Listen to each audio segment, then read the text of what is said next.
Bonjour et bienvenue dans cette nouvelle capsule.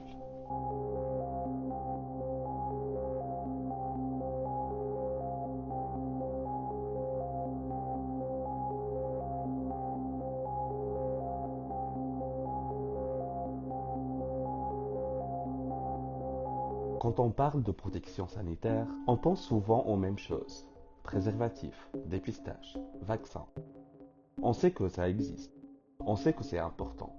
Et pourtant, on hésite parfois à en parler, à les intégrer naturellement dans notre quotidien. Pourquoi? Pourquoi est-ce le simple fait de poser la question «Tu t'es fait dépister récemment?» peut sembler délicat? Pourquoi certains voient encore la protection comme une contrainte plutôt qu'une forme de liberté? Et surtout, pourquoi est-ce qu'on associe encore trop souvent la protection sanitaire à la confiance dans un couple? J'entends souvent des phrases comme «J'ai arrêté la PrEP parce que je suis en couple maintenant» ou «On n'utilise plus de préservatif parce qu'on est fidèle». Mais se protéger, ce n'est pas une preuve d'amour, ce n'est pas un test de fidélité, c'est une responsabilité personnelle. Quel que soit notre statut relationnel, notre protection nous appartient. Dans cet épisode, on va voir les différentes manières de se protéger, pourquoi elles sont essentielles, et surtout, comment faire pour que des conversations deviennent aussi naturelles que de parler de la météo.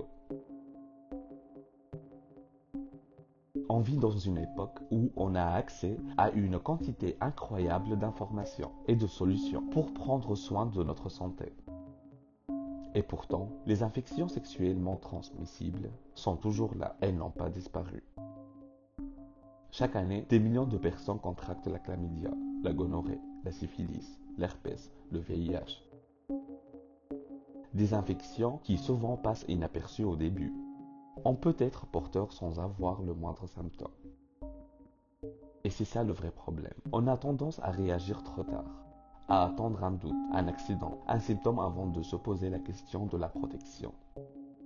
Alors qu'en réalité, la prévention ne devrait pas être un plan B, mais une habitude intégrée à nos vies. Comme se brosser les dents ou attacher sa ceinture en voiture. Mais si c'est si simple, pourquoi est-ce beaucoup hésitent encore à se protéger ou à se faire dépister? Parlons des outils qu'on a à disposition, parce que la protection sanitaire, ce n'est pas juste une seule option. C'est tout un éventail de solutions adaptées à chaque solution. Le préservatif, le plus connu, le plus accessible, il protège contre la majorité des IST. Et il en existe aujourd'hui de toutes sortes, ultra fins, texturés, en latex ou sans. Mais soyons honnêtes, avec tout ce qui existe, il y a forcément un préservatif qui te conviendra. La PrEP, un traitement préventif qui protège du VIH, un outil puissant qui a permis de réduire considérablement les nouvelles infections. Mais il est encore entouré de préjugés. Certains pensent que la PrEP est une excuse pour ne plus utiliser de préservatif. Ce n'est pas le cas. Elle ne protège que du VIH, pas des autres IST. Mais pour ceux qui sont plus exposés au virus, c'est une avancée énorme. Le dépistage régulier. Trop souvent, on ne fait un test que quand on a un doute. Pourtant, c'est comme aller chez le dentiste. C'est une routine à adopter.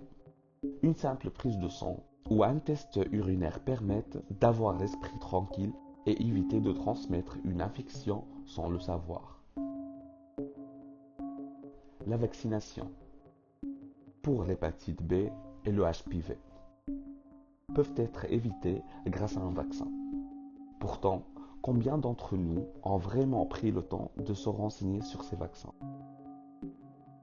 Le TPE, traitement post-exposition, au moins connu mais essentiel.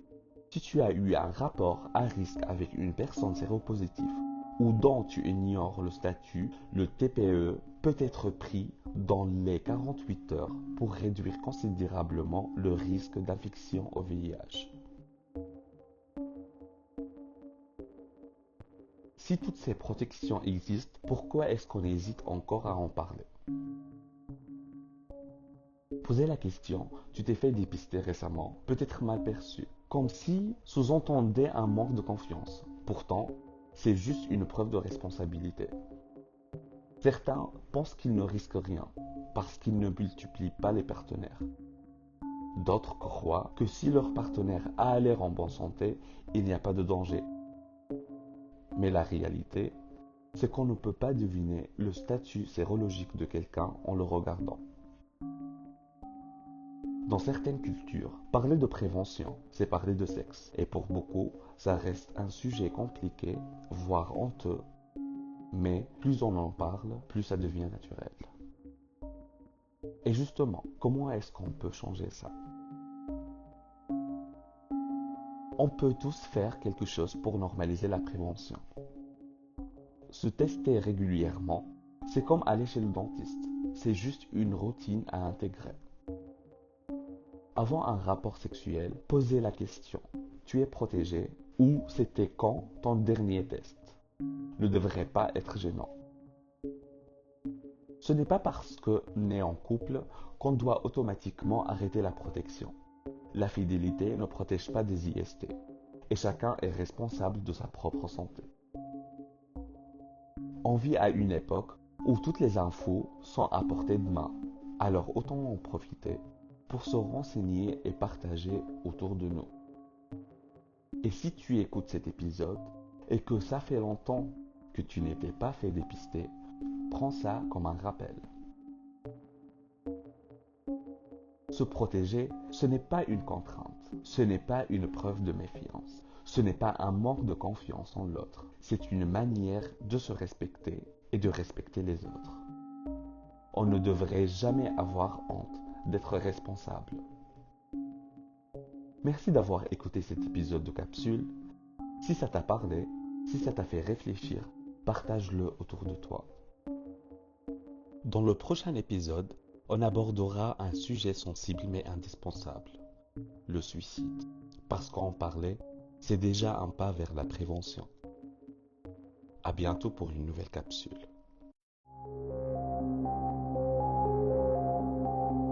Podcast réalisé par Ariba Iheb.